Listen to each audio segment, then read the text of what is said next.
지금 이 순간에도 전 세계에서 약 890만 명의 사람들이 살아가고 있는 도시가 있습니다.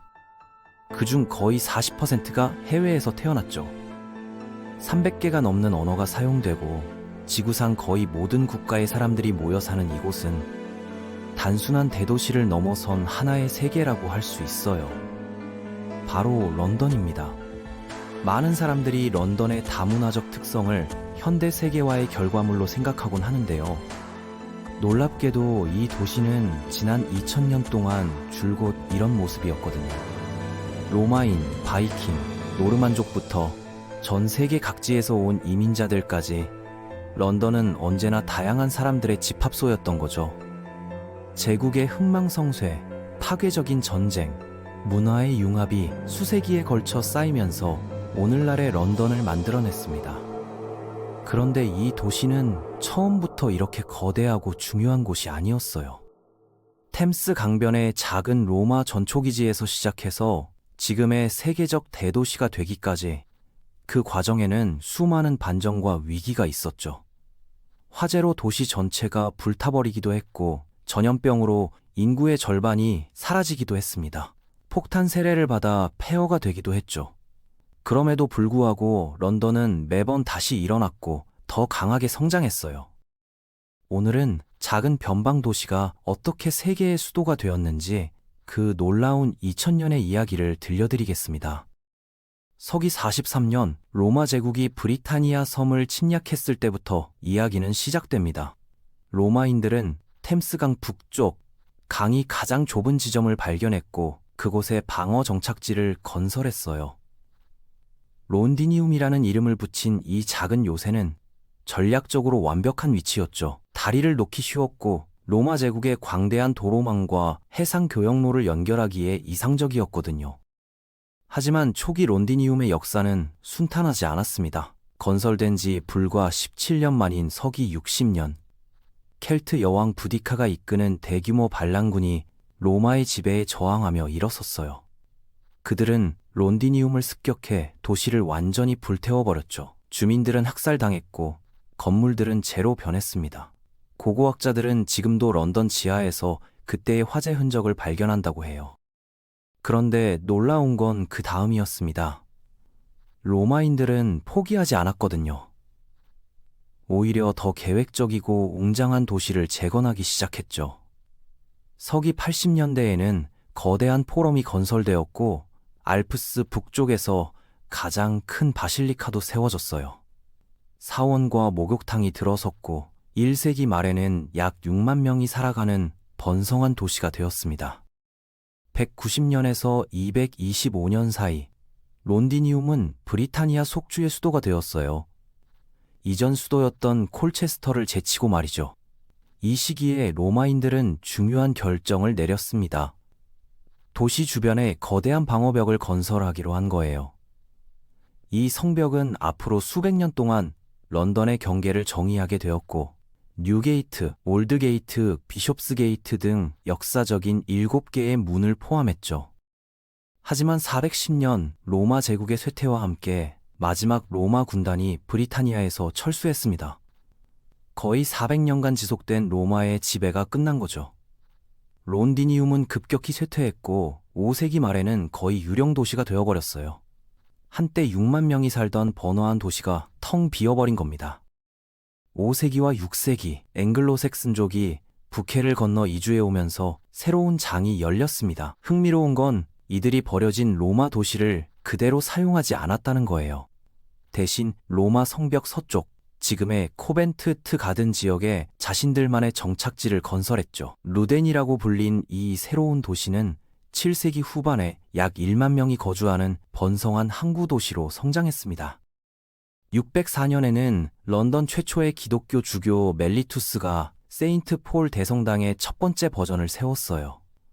이교도였던 앵글로색슨족이 기독교로 개종하는 데 중요한 역할을 한 건물이었죠. 번영하는 무역 중심지이자 종교적 중심지로 성장한 런던은 자연스럽게 약탈자들의 눈에 띄기 시작했습니다. 793년 린데스판 수도원에 대한 습격으로 영국의 바이킹 시대가 시작되었어요. 보물로 가득한 종교 센터들이 줄줄이 공격당했고 런던도 예외가 아니었죠. 830년대 첫 번째 바이킹 습격 이후 공격의 빈도와 강도는 점점 더 심해졌습니다.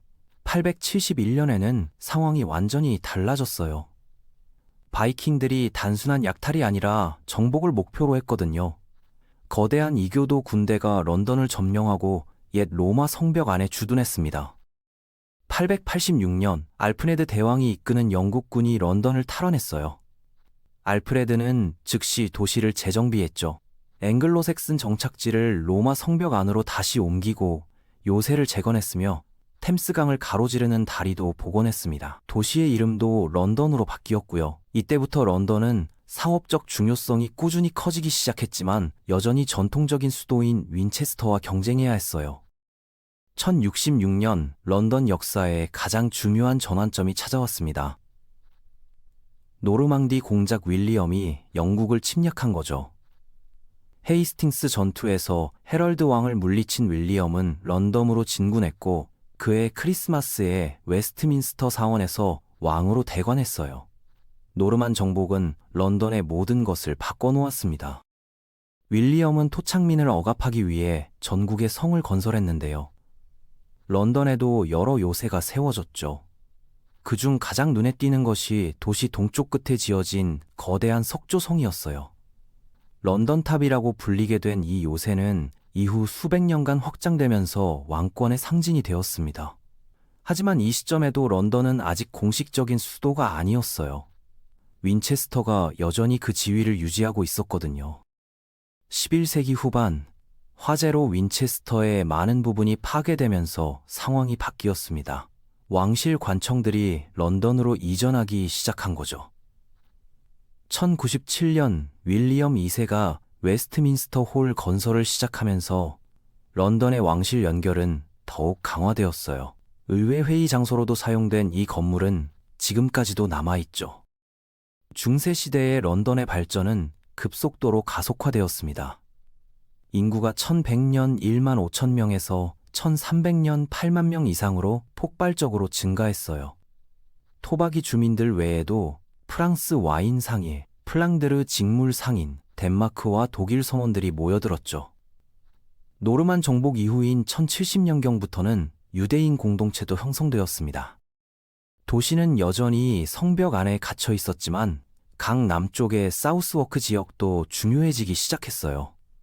1176년부터 목재 다리를 석조 구조물로 교체하는 작업이 시작되었고 1209년에 완공된 새로운 런던 브리지는 양쪽의 집들이 몇 층 높이로 솟아 있었습니다. 600년 이상 강을 건너는 유일한 도보 통로였던 이 다리는 그 자체로 하나의 거리 같았죠. 런던의 발전은 물리적인 것만이 아니었어요. 1189년 기록된 최초의 시장 헨리 피츠에린이 취임했고 1215년 존 왕이 서명한 마그나 카르타는 런던의 정치적 독립을 확인했습니다. 도시는 왕의 권력이 아니라 자체 시민에 의해 통치될 권리를 얻은 거죠. 런던의 독립에 대한 열렬한 보호 뒤에는 경제적 동기가 있었어요. 영국의 부유한 상인 대부분이 런던에 살았거든요. 그들은 길드를 조직해 각자의 무역을 규제하고 표준을 보장했죠. 1155년에 왕실 헌장을 받은 직조공 길드를 시작으로 상인, 양조업자, 금세공인, 철물상, 정육점, 배관공 길드 등이 잇따라 생겨났습니다. 하지만 도시의 좁고 구불구불한 거리는 질병의 온상이기도 했어요. 1348년 흑사병이 런던을 강타했을 때 절정기에는 매일 200명의 시민이 목숨을 잃었습니다. 인구가 급감했고 도시는 공포에 휩싸였죠. 높은 인구 밀도는 사회 질서 붕괴로도 이어졌어요. 1381년 농민 반란 때는 수천 명의 시골 사람들이 런던으로 진군해 과도한 세금에 항의했습니다. 도시가 약탈당했고 많은 호화로운 건물이 파괴되었으며 정부 관리들이 살해되었죠. 16세기 튜더 왕조 시대에 런던은 진정으로 세계적인 도시가 되기 시작했습니다. 1543년 안톤 반덴 빙가르데가 제작한 파노라마 지도는 도시가 성벽을 넘어 확장되고 있음을 보여줬어요. 특히 웨스트민스터의 정부 중심지를 향해서요. 인구는 1530년 5만 명에서 1600년 20만 명 이상으로 4배나 폭증했습니다.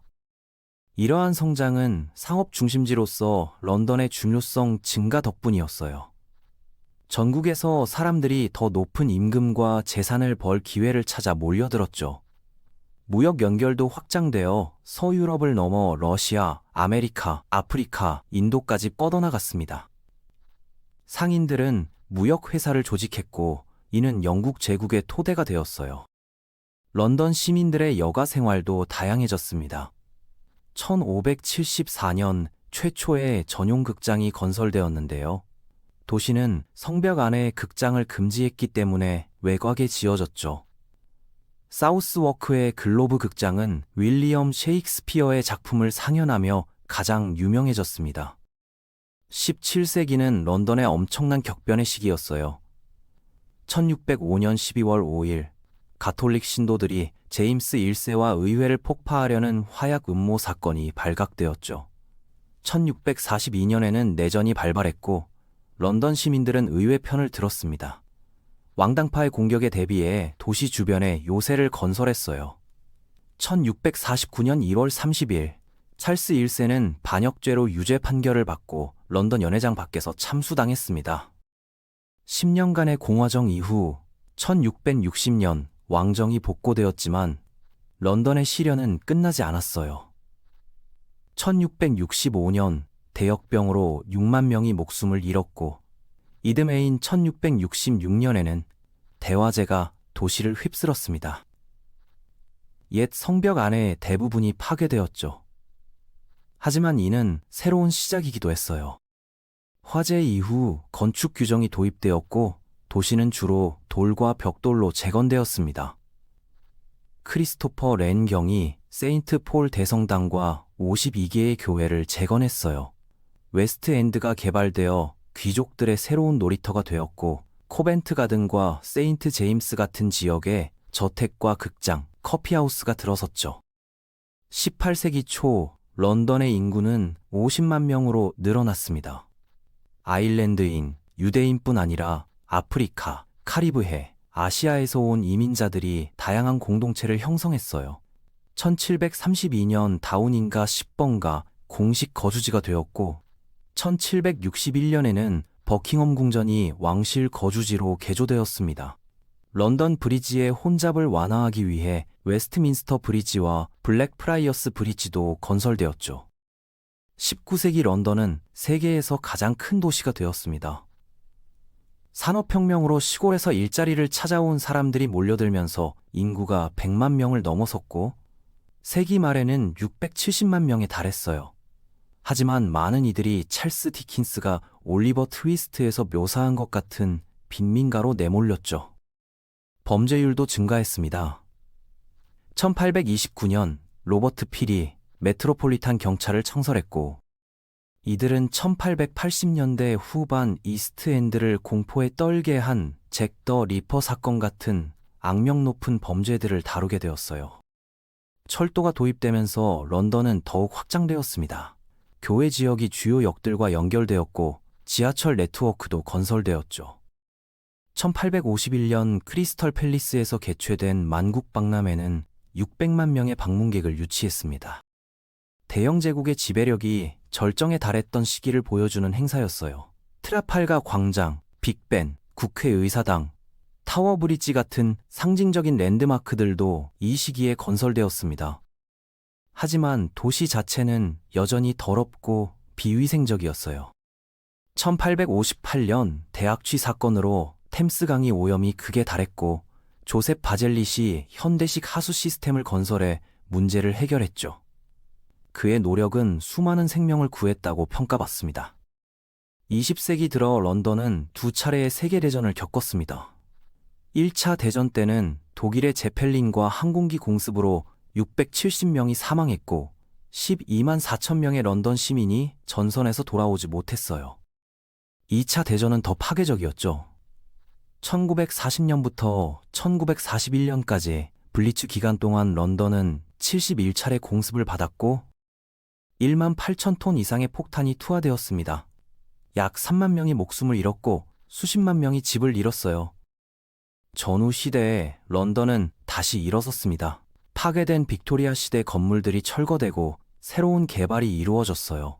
영국 제국의 영토에서 새로운 이민 물결이 도착하면서 도시는 더욱 다문화적이 되었죠. 1960년대에는 비틀즈와 롤링스톤즈로 대표되는 문화혁명의 중심지가 되었습니다. 개인적으로 런던의 이야기를 보기 전까지만 해도 대도시의 다문화적 특성이 최근의 현상이라고 생각했지만 2000년 내내 이 도시는 다양한 사람들의 집합소였다는 걸 알게 되었네요. 로마인이 세운 작은 요새에서 시작해 화재와 전염병, 침략과 전쟁을 모두 견뎌내고 다시 일어선 거죠. 그 과정에서 런던은 단순히 영국의 수도를 넘어 진정한 세계의 수도가 되었습니다. 거의 모든 국적과 언어가 대표되는 이 도시의 모습은 수천 년간 쌓인 역사의 직접적인 결과예요. 템스 강변의 독특한 위치 덕분에 제국의 중심지가 될 수 있었고, 그곳에서 찾을 수 있는 기회를 찾아 모든 계층의 사람들이 계속해서 모여들었죠. 오늘은 런던이 어떻게 세계의 수도가 되었는지에 대한 이야기였습니다.